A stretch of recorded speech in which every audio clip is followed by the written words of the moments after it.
I guess on the first episode, I said, my cars are going to shape the world. I guess on the first episode one said to me, Char, my cars are going to shape the world. Engines blazed, sparks ignited, and steel yielded under the hands of a craftsman who could forge dreams from scrap. But then without warning, the noise ceased.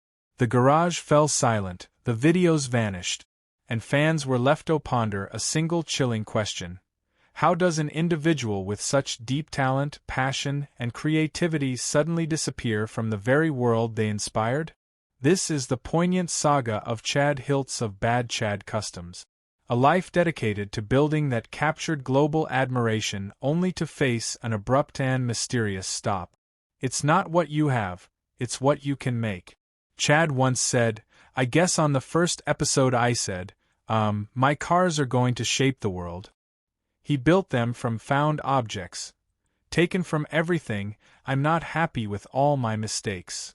From refuge to reality, Chad Hiltz was far more than a simple car builder. He was an artist who transformed discarded metal into mobile sculptures. Where others saw broken junk, he saw untapped treasure. Armed with little more than wire hangers, rusted steel fragments, and sheer tenacity, Chad crafted vehicles that captivated audiences globally. His gift didn't just construct cars. It generated a feeling of excitement and genuine hope. At his side was Jolene McIntyre, his devoted partner in life and vision. Together, they made Bad Chad Customs something greater than a TV series. It became a powerful testament to effort, partnership, and perseverance. Viewers witnessed love, struggle, and ingenuity all woven into the fabric of the show. Then, nearly without a trace, the program ceased airing. There was no concluding farewell and no clear statement. Fans were left bewildered, desperately wondering what force could halt such an inspirational journey. To fully grasp the ascent and sudden disappearance, one must begin at the genesis. Chad Hiltz was born on the final day of August in 1971. His parents, Doug and Patricia, raised him in a small town where the persistent roar of machinery was commonplace. Chad's father ran the White Rose gas station, and it was there, amidst the scent of gasoline and motor oil, that his automotive passion took root.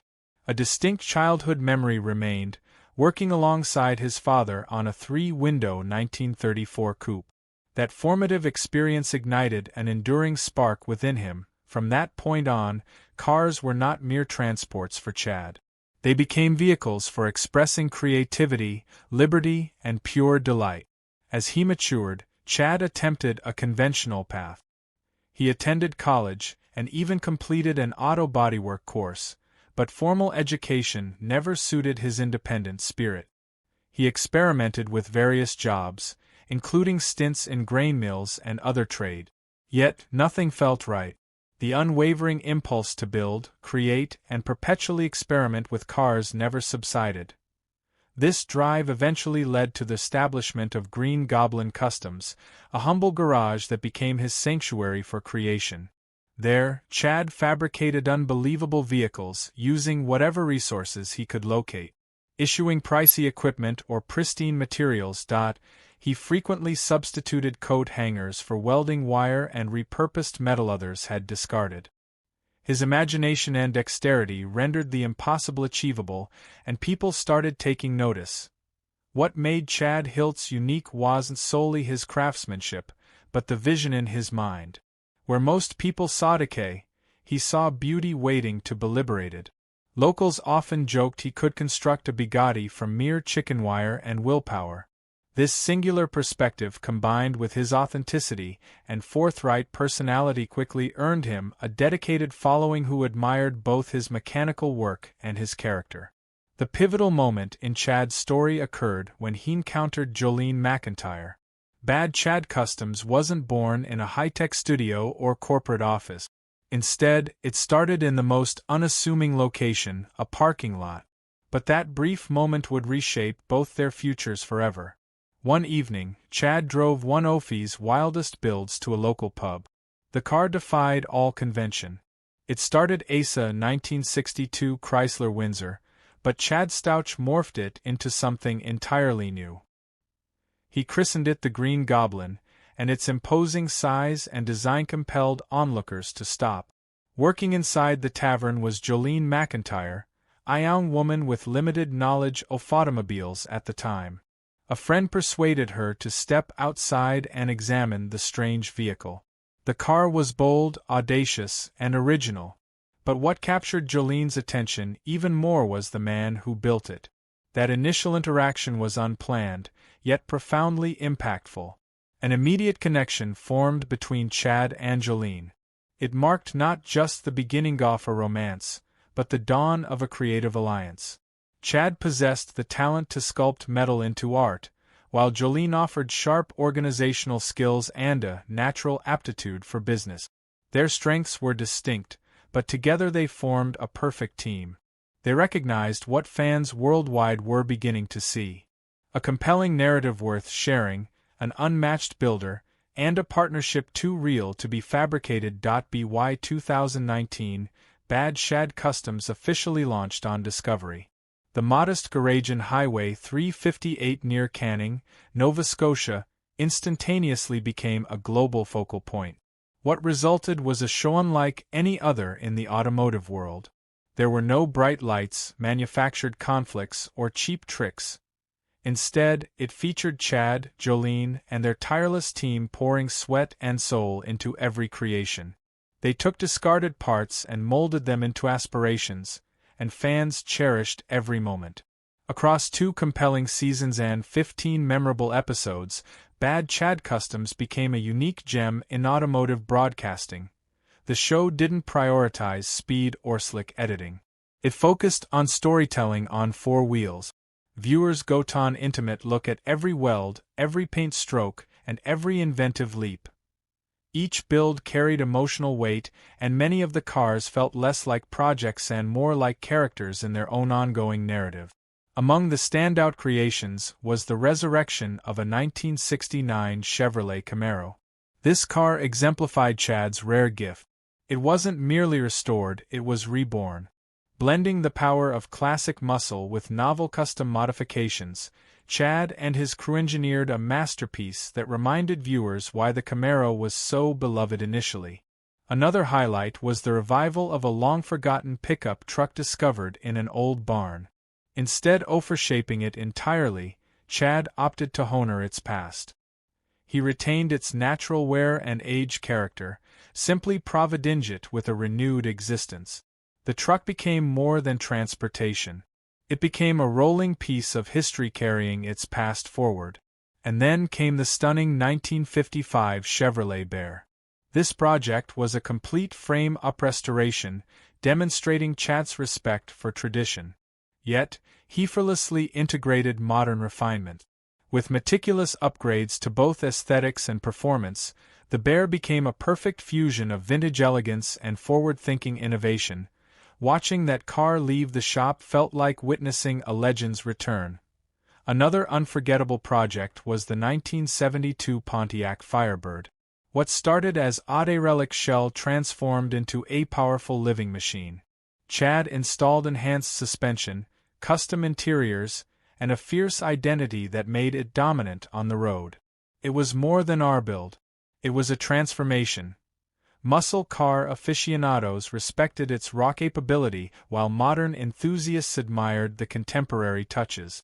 The Firebird stood as a perfect amalgamation of classic muscle and Chad's distinctive style. People shared their own vehicle projects, discussed episodes, and posted tributes to Chad's unparalleled creations. What began as a series evolved into something much larger. It became a movement where car lovers globally felt united by passion, creativity, and the conviction that something extraordinary could arise from almost nothing. In the year 2020, things were progressing smoothly for Bad Chad Customs. A new season was in development. The team was ready. The shop was full of works in progress, and the network had given the green light for the show's return. Supporters were buzzing with anticipation, eager for the next stunning car to roll out. Then the world was fundamentally disrupted. A global health crisis abruptly halted daily life. Plans were scrapped, timelines were erased, and the shop, typically vibrant with noise and ideas, fell utterly silent. The momentum that had built for so long faded instantly, leaving both the crew and the fan base deeply disappointed. The show's sudden vanishing left viewers confused and unsettled. After 2 solid seasons filled with ingenuity and heartfelt stories, the series simply concluded without a closing. There was no special finale, no network update, and an official word. For those who had followed every step of the journey, the silence was agonizing. Like countless other businesses, television production faced severe obstacles during that period. But for Bad Chad Customs, the challenges were amplified. The show relied on a small team working intimately in a shared space. The shop was unsuitable for remote work, and the projects demanded intensive hands-on collaboration. Safety mandates and restrictions on gatherings made continuing the same way impossible. Chad later explained in a video that plans for a 3rd season had been made, but perpetual delays kept pushing things back until the opportunity was ultimately lost. The final episode off Season 2 aired in October of that year, and after that, nothing followed. No trailers, no new builds on TV, and no communication from the network. For dedicated supporters, the prolonged silence from the network felt like a letdown. Fans were desperate to understand what had gone wrong. Discussions began to fill online forums and various theories and rumors started to circulate. Some speculated Chad voluntarily stepped away from the limelight.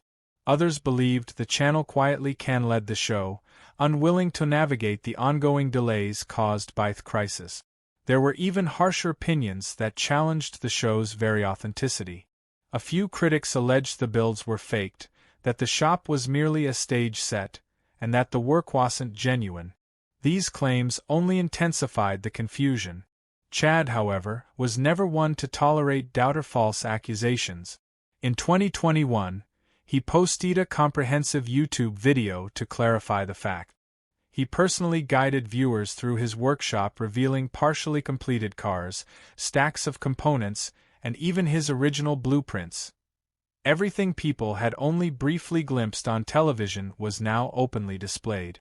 Through this, he demonstrated that the projects were completely real.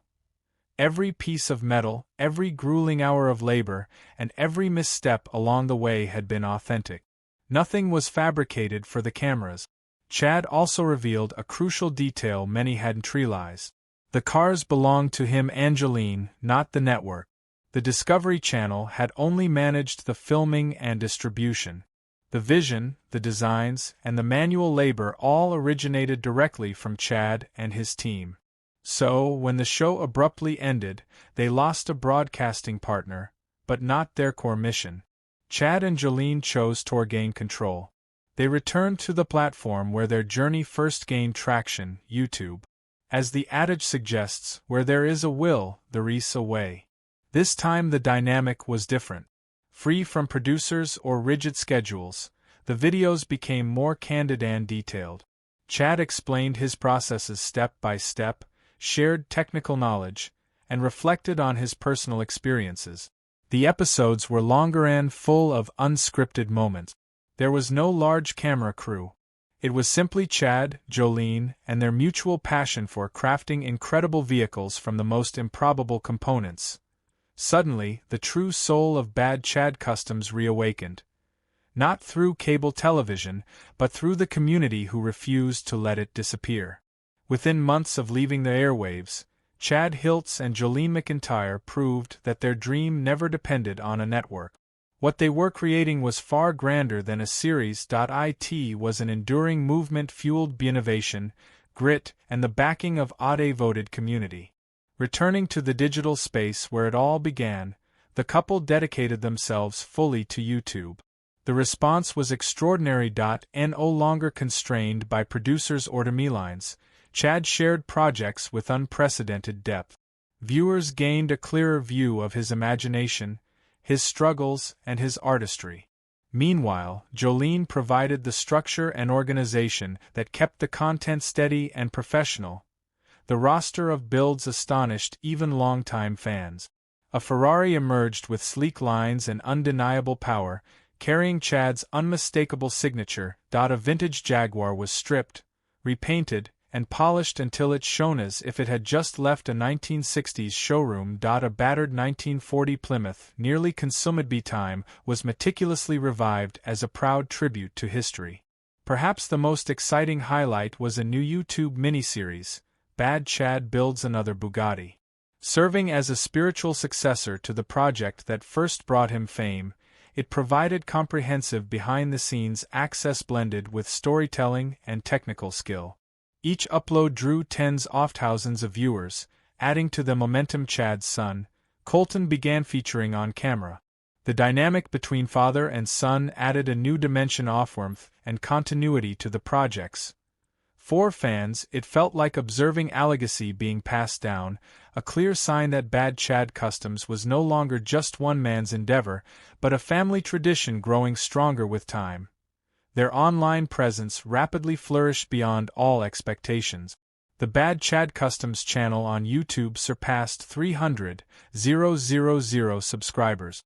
While Facebook and Instagram were teeming with ongoing engagement from fans worldwide, people tuned in not just for the custom cars, but for the feeling of being part of history that continued to evolve. Meanwhile, the modest garage on Highway 358 in Canning, Nova Scotia, transformed into something far larger than a local workshop. It became a global emblem of persistence and tenacity, proving that even the most unlikely places could foster greatness. With no producers to satisfy and no network contracts dictating direction, Chad Hiltz was finally in complete control again. He chose the projects, set the pace, and followed his own intuitive sense. At the core of every build was a genuine love for the craft, not a hunt for high ratings.